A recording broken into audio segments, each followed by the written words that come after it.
মধ্যপ্রাচ্যের রাজনীতির আকাশে আবারও জমে উঠেছে অনিশ্চয়তার কালো মেঘ, আর সেই কালো মেঘের কেন্দ্রে অবস্থান করছে ইরান।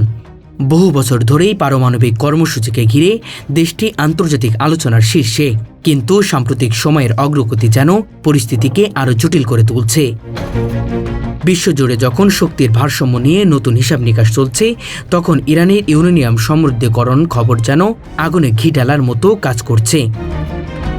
একদিকে এটি প্রযুক্তিগত উন্নয়নের গল্প, অন্যদিকে আন্তর্জাতিক নিরাপত্তার জন্য সম্ভাব্য ঝুঁকির ইঙ্গিত।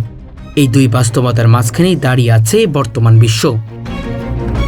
ইন্টারন্যাশনাল অ্যাটমিক এনার্জি এজেন্সি এর পর্যবেক্ষণ অনুযায়ী ইরান ইতিমধ্যে 60% পর্যন্ত ইউরেনিয়াম সমৃদ্ধ করতে সক্ষম হয়েছে।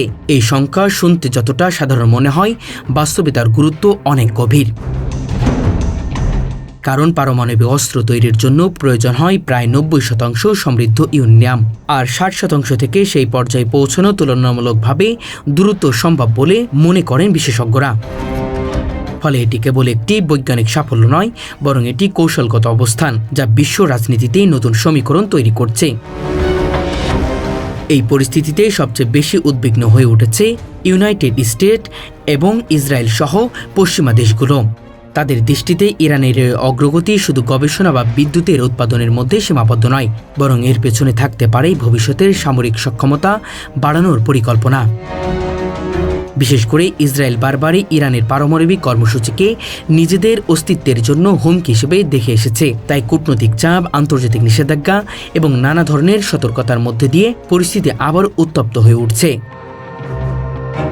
এই পুরো পরিস্থিতি এখন যেন এক সূক্ষ্ম ভারসাম্যের উপর দাঁড়িয়ে আছে।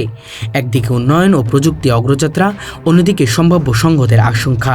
এই দুইয়ের মাঝে দোলা খাচ্ছে বিশ্ব।